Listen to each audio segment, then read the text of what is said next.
I have been playing video games for 20 years. Hi everyone, I'm a 28-year-old front-end developer and my biggest hobby is playing video games. I have played over 400 games so far.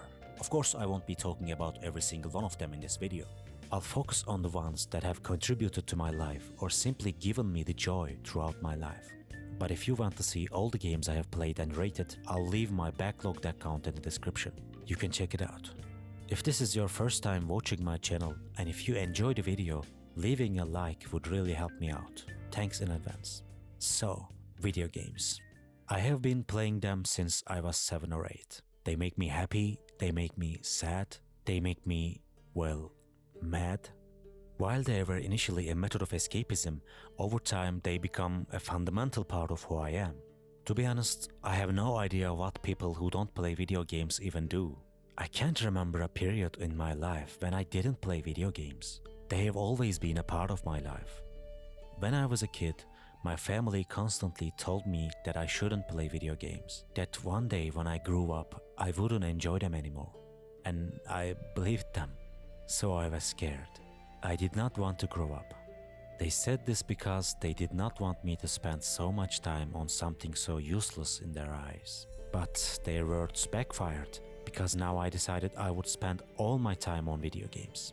Until the day I stopped loving them. Thankfully, that day never came. I did grow up, but my passion for them was never extinguished. In fact, it might be stronger than ever. I can't remember exactly what the first game I played was. Maybe it was Super Mario. I do remember that we had a console full of old Nintendo games. My favorite thing to do back then was to try and finish a game before my mom and dad decided to watch TV. We had only one TV in the house and it was almost never free. Plus, the games didn't have save options, so just when I was making progress, the TV would be taken away from me. Because of that, I couldn't finish any of the games. Of course, I should also mention that most of these games were really difficult. Beating them as an 8-year-old wasn't exactly easy. Fast forward a few years. When I was in elementary school, my dad bought me my first PC. A Windows XP machine with an old CRT monitor, a white case, a white mouse and a white keyboard. That computer, which could barely run games at 20 to 30 FPS, would be my best friend for years. And it would introduce me to some of the most impactful games of my life. One of those games was GTA Vice City. GTA Vice City is one of my favorite games. In 2025, I don't think I need to explain why GTA Vice City is such a great game. The game is so refined that I can still play it with pleasure today. Just roaming around Vice City brings me peace. But maybe most importantly, it's the game that introduced me to metal music. Everyone knows Flash FM had legendary tracks, but my favorite radio station was V-Rock. It played classic metal bands like Megadeth, Iron Maiden, Motley Crue and Slayer. Vice City is one of the main reasons I became a metalhead. Back then, I genuinely believed that just playing Vice City would be enough for me forever.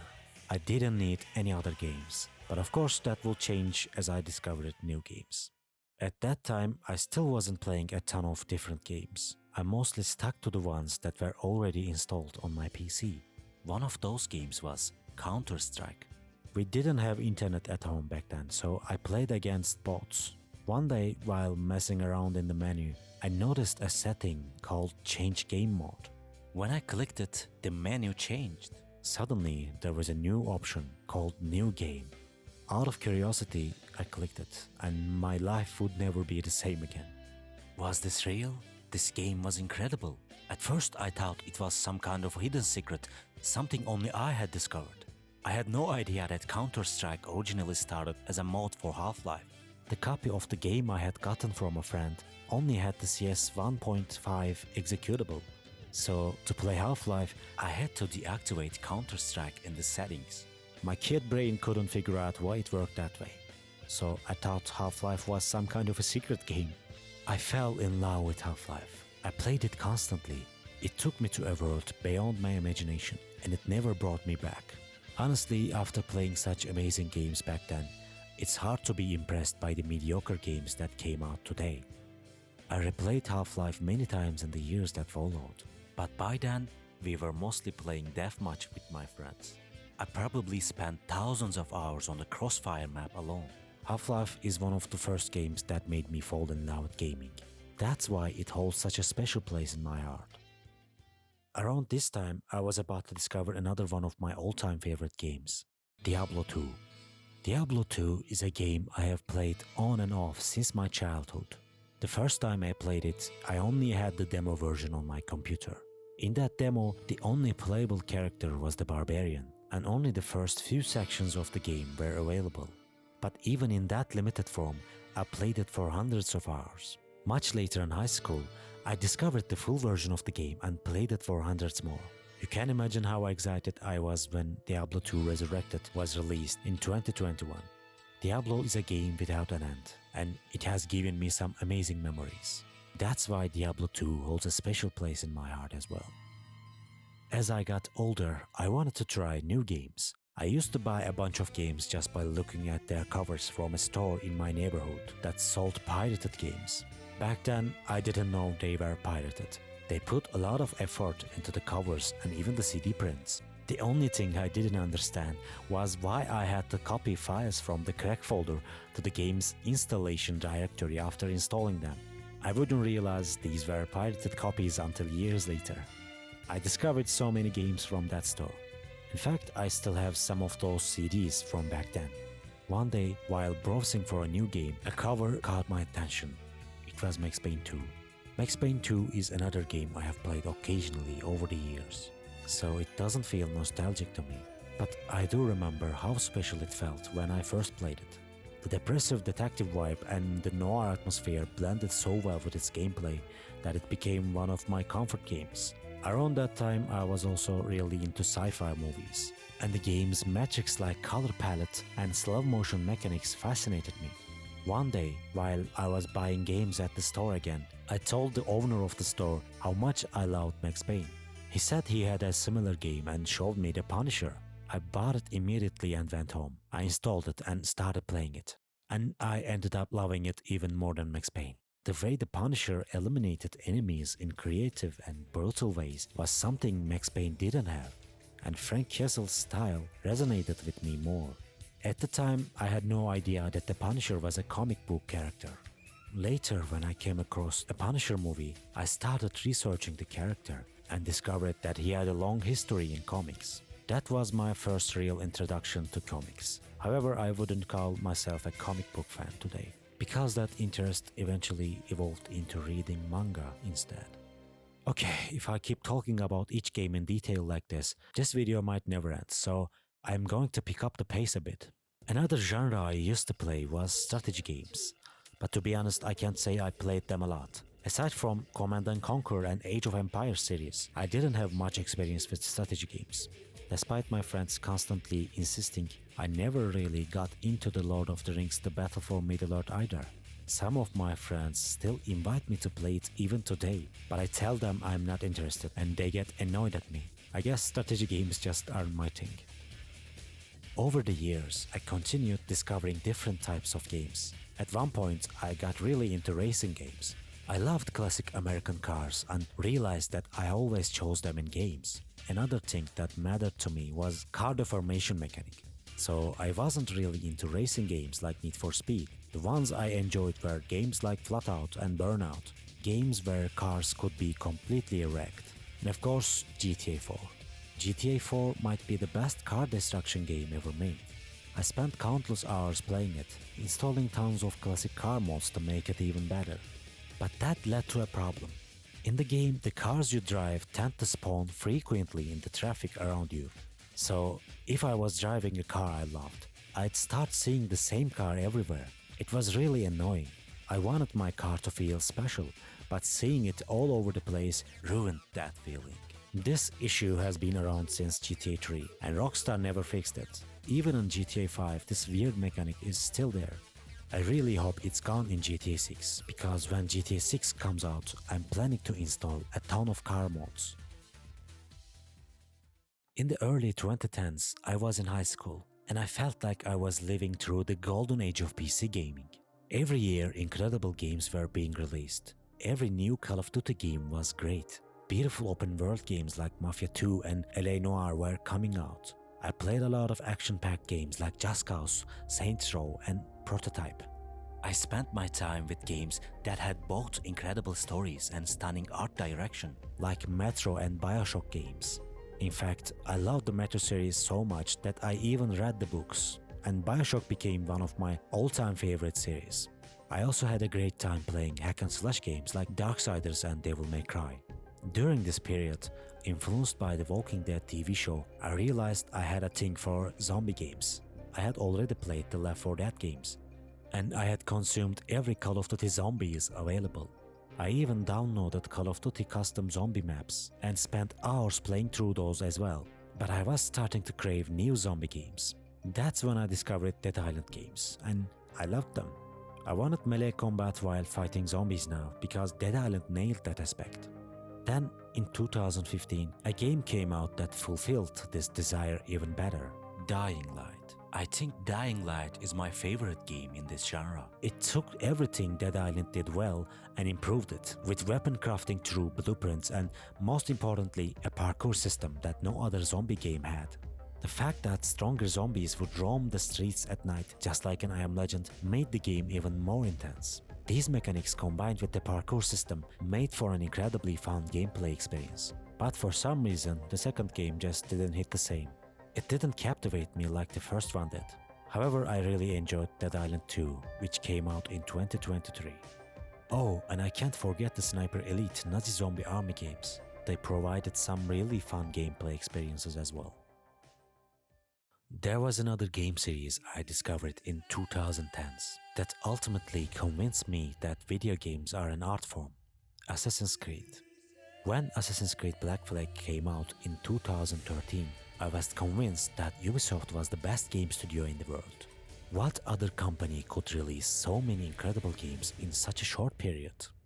As someone who loved Prince of Persia, I naturally enjoyed the first Assassin's Creed, but it was the second game that truly hooked me. Playing as Ezio from Birth to Death made me deeply attached to his character. And before I could even get over AC2, Brotherhood was released, perfecting the gameplay. Even after finishing the game, I spent hours in the training area trying to get high scores. At that time, Assassin's Creed became my favorite game series. While I didn't enjoy Assassin's Creed 3 as much, Black Flag turned me into a hardcore Assassin's Creed fan. Black Flag was so good that no Assassin's Creed game afterward could match it. In fact, after Black Flag, Ubisoft started going downhill and never recovered. Their later games were not only filled with problems, but also incredibly boring. Watching a company that once made some of the greatest games fall apart before my eyes was heartbreaking. That's why I was disappointed. To be fair, Assassin's Creed Odyssey was the only Assassin's Creed game I liked after Black Flag. If you ask me which game I played most during my high school years, I couldn't give a definite answer. But one thing I know for sure is that I played a lot of Guitar Hero. After school, my friends and I would constantly go to internet cafes. Later, we also started going to PlayStation cafes to play Guitar Hero.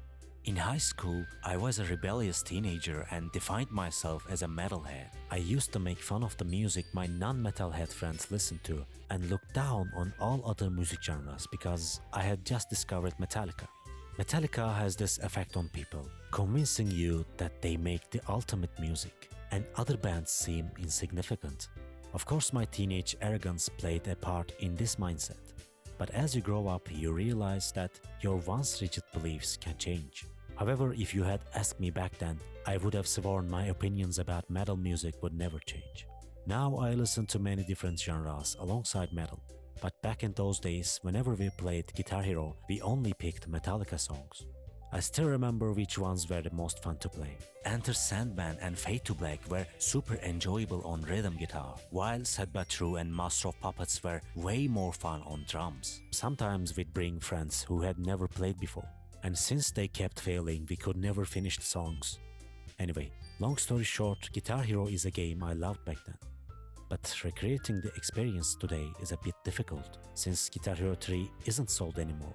But there's a game called Clone Hero that lets you relive the Guitar Hero experience on PC without a guitar. just map the fret buttons to your keyboard's F keys and assign the strum buttons to numpad 0 and numpad 3. That way you can play everything smoothly without needing a real Guitar Hero guitar. If you want to play Guitar Hero songs today, this is probably your best option. In 2014, I started university. I had imagined it to be a much more exciting place, full of different activities and interesting new people. But after the first semester, I realized it was actually pretty boring. So I went back to my hobbies, games. But I needed to discover new ones. So I searched for best video games online, and the same titles kept showing up at the top of the list: Dark Souls and The Last of Us. So I watched the trailers for both and decided to go with The Last of Us instead of Dark Souls. But there was a problem. The game wasn't on Steam. After some more research, I realized it wasn't even available on PC. It was a PlayStation exclusive. Since I didn't own a PlayStation back then, I figured there was nothing I could do, and I was about to move on to Dark Souls. But before doing that, I decided to watch some gameplay videos of The Last of Us. And that was a mistake. Because before I even realized it, I had watched an entire no-commentary walkthrough of the game. The story felt so real and I became emotionally attached to the characters.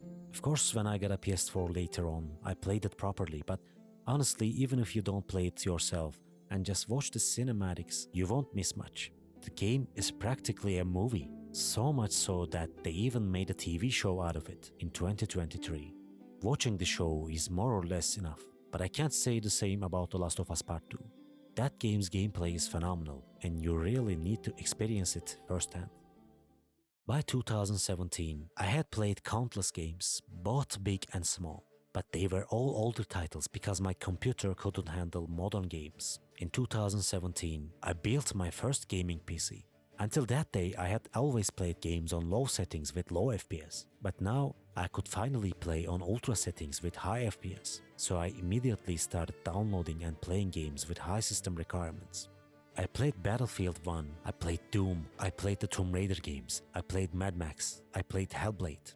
And later I decided to discover new games again and search for the best games on the internet. And no matter which site I looked at, two games caught my eye. One was, again, Dark Souls, and the other was The Witcher 3 Wild Hunt. The Witcher had such high ratings, and everyone seemed convinced that it was the best game ever made. So I immediately watched the trailers for both games, and ultimately chose The Witcher. For the second time, I had chosen other games over Dark Souls. Would I regret this decision in the future? Well, we'll find out later. But The Witcher simply caught my attention more. What could I do? First, I watched lore videos summarizing the stories of The Witcher 1 and 2. Then I jumped straight into the third game. While I was playing, the Blood and Wine expansion had been released, and the game promised hundreds of hours of content. At that time, I was in the middle of my university exams, but I was so immersed in The Witcher that I even skipped school for my exams and dedicated the entire month to playing it. I would wake up every day, play The Witcher and go to bed. I barely even went outside. The game had completely captivated me. I didn't want to leave that world. But like all good things, The Witcher 3 Wild Hunt eventually came to an end. It was time to say goodbye to that fairy tale world. Then I felt empty. I was now wondering if there were other games that could give me memories as great as this. In 2018, a game that would make me buy a PlayStation 4 had just been released: God of War 2018. I had never liked the idea of playing on a console. I had always been a PC gamer, but God of War changed my mind. I had never played a game with such a satisfying combat system before. It felt like this game was made for me. God of War quickly became my new favorite game. The story, the combat, the music, everything about it was a masterpiece, and I played the hell out of it. After finishing God of War, I played other PlayStation exclusives that I had missed out on: The Last of Us, the Uncharted games, Horizon Zero Dawn, and I finally understood why people praised PlayStation games so much, because they were crafted with care. During this time, I also started discovering indie games. I played atmospheric indie titles like Inside and Limbo. At the same time, I also started watching live streams. Now I was gaming while also watching streams. It became a very efficient routine. When playing games with stories that didn't interest me much, I would watch a stream in the background. But live streams were too long and I didn't want to spend that much time on them. So I started watching the streams faster. I was no longer watching live streams. I would open past streams and speed up the video and watch it like that. At first, I watched 1.25x faster, and over time, I switched to 1.5x. When that started to feel normal, I sped up to 2x. And nowadays, I still play games on my second monitor while watching streams at 2x speed.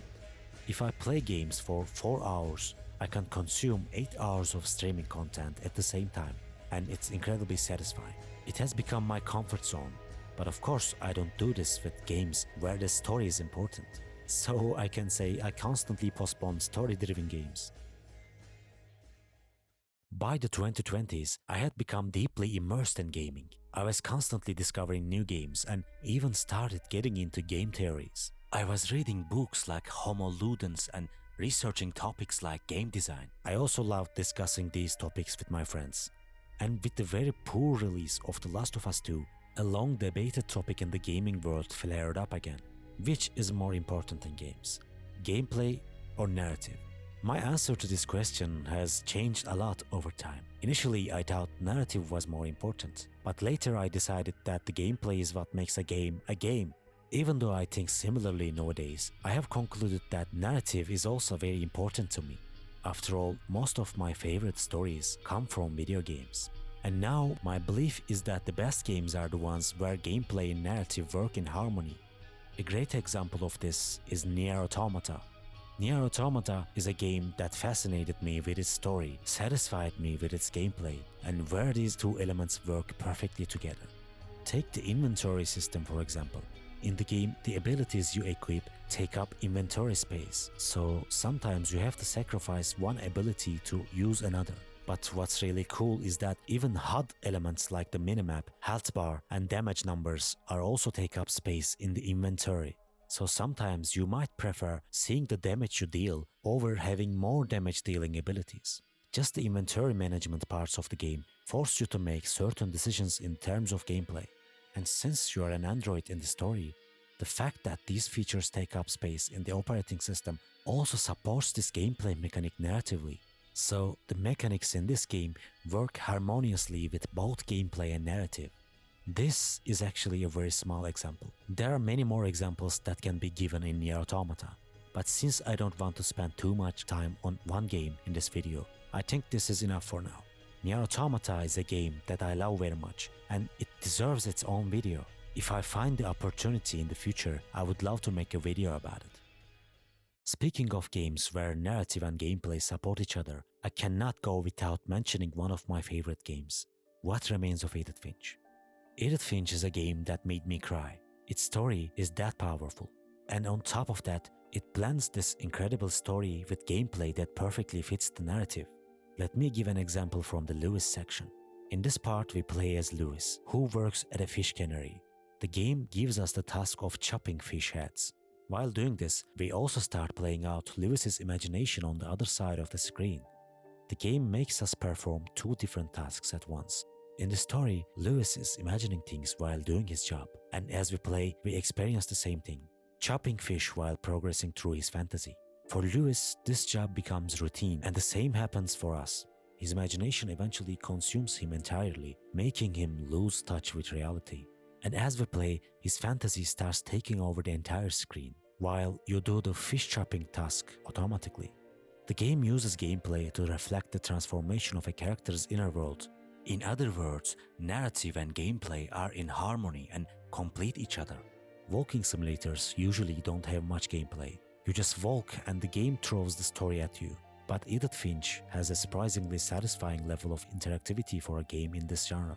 After discovering this type of game through Edith Finch, I started playing other titles in the genre. While none reached its level, I liked most of them. Dear Esther is the second one I loved in this genre. The Vanishing of Ethan Carter was also decent, and I quite enjoyed Gone Home too. Lastly, I played a game called Draugen. It wasn't a great game, but its atmosphere was amazing. So I can say I generally enjoy these types of games. They give me peace. Walking through their world is relaxing. By 2022, I still hadn't played a single Souls game. Luckily, that was the year From Software released Elden Ring. Until then, I had always preferred other games over Souls games, but I finally decided to dive into the genre and entered this universe with Elden Ring. And let me tell you this, Elden Ring is a masterpiece. I loved it so much that I was left wanting more. After beating it twice, I went back and finished all the Dark Souls games one by one. I had officially become a Souls fan. I watched every Souls lore video by Vatividia, wondering why I hadn't entered this world sooner. Looking back at all the games I have played, discovering Souls games is one of the most impactful moments of my gaming life. I can say that without hesitation. They reminded me again that video games can be works of art. They left me with beautiful memories. They inspired me. They gave me strength. I can even say they played a role in me making this video. So thank you Elden Ring, thank you Souls games, and thank you From Software. So many video essays have been made about Souls games. Maybe one day I'll make one too, who knows. These games spark curiosity. They push you to research, to explore, and they make you want to share your experiences with others. That's exactly how I felt after finishing the Dark Souls games. I've watched countless video essays about them and wanted to share my own experience with my friends. But most of my friends don't play single-player games anymore. They prefer online competitive games now. Because of that, I feel like our tastes have diverged. We used to have such similar preferences, playing and discussing new games together. But these days, there aren't many people left around me to talk about these games with. I don't say this as a complaint or anything. People eventually find their own niche and gravitate towards it. It happens to everyone as they get older. No one is obligated to have the same tastes as me, but I still want to share my experiences. And maybe that's why I started making these videos. Anyway, I have talked too much. Let's get back to the topic. I'm not really into online games. Most competitive games today just aren't my thing. League of Legends, Valorant, CSGO, I don't really like these games. This isn't a decision made with prejudice, by the way. I have played all of these games. I started League of Legends because everyone around me played it, and I can say I played it for quite some time as well. But I didn't ever like it much. And CSGO is basically the same Counter-Strike that's been around for 25 years. So I don't see the big deal about it. And I started playing Valorant again at the insistence of my friends, but never liked it either. However, there is one online game I do like, Teamfight Tactics. It's an auto-battler featuring League of Legends characters, and I got really into it. I have been playing it on and off since the first set was released. Right now they've brought back one of my favorite old sets, so I have been playing a few rounds here and there. Since it doesn't require too much focus, I can watch streams on my second monitor while playing it. I can say that TFT is one of my stream watching games. Nowadays, most of the games that leave a lasting impact on me aren't big budget AAA games. They are smaller games, made by tiny teams, sometimes even just one person. These games offer much more compact experiences. Analog horror games fall into this category, and Voices of the Void might be the best of them. I discovered it through a streamer I have been following for a long time, and it immediately caught my interest. Even though it's still in pre-alpha, it already has a ton of content. It might be the most immersive game I have ever played, and I mean that. Despite these simple graphics, this game pulls you out of reality and makes you feel like you are truly living in its world. When you play, you really feel like you are there, in an isolated research lab, experiencing strange and eerie events, analyzing signals from space, processing the data, selling it and upgrading your equipment. It's such a satisfying gameplay loop. There aren't many games like this. It's definitely not for everyone, but Voices of the Void completely captivated me. I have thanked the streamer who introduced me it countless times. I discovered another amazing game series from the same streamer, Fear and Hunger. These games are incredible RPGs with a deep lore. As someone who doesn't usually enjoy turn-based combat, I can confidently say that the turn-based gameplay in Fear and Hunger is actually really fun. But let me warn you, this game is brutally difficult and shows no mercy to the player. Let me give you an example. If you lose a limb in battle, you have to continue playing like that, turning the rest of the game into pure suffering. Your companions can die in the very first fight, and even saving the game is a risky mechanic. When you try to save, the game flips a coin, and depending on the result, you might not only fail to save, but also get attacked by a monster and die instantly, forcing you to start all over again. You can be walking down a path and suddenly get ambushed by a chainsaw-wielding maniacs and just die.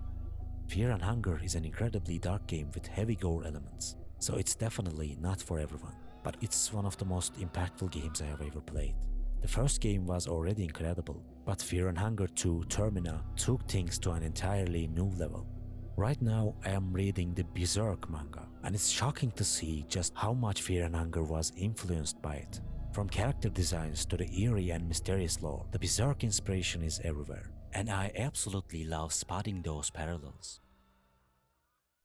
So, that's my 20-year journey with video games. As I reach the end of this video, I realized there are so many games I haven't even mentioned. If you're wondering why I didn't talk about certain games, it's probably because the video would have never ended if I did. Or maybe I just haven't played them yet.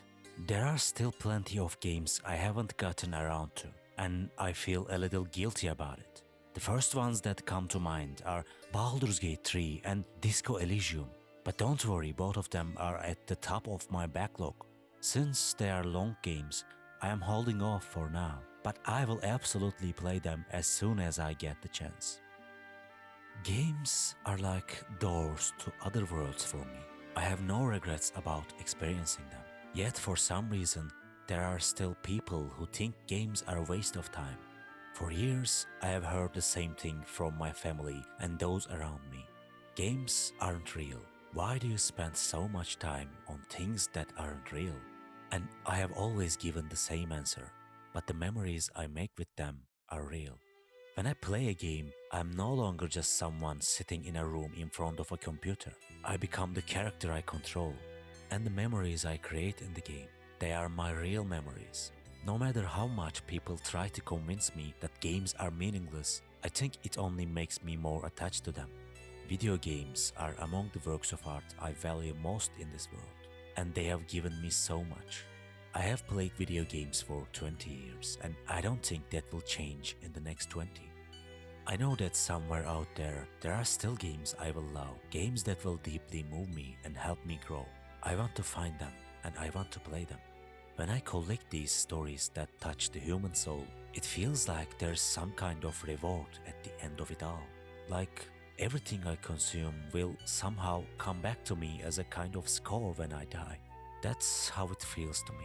And that's why I want to nourish my soul as much as I can before I go, so I can leave this world in peace. I know I ended up talking about death again. I don't do this on purpose. The conversation just naturally leads here.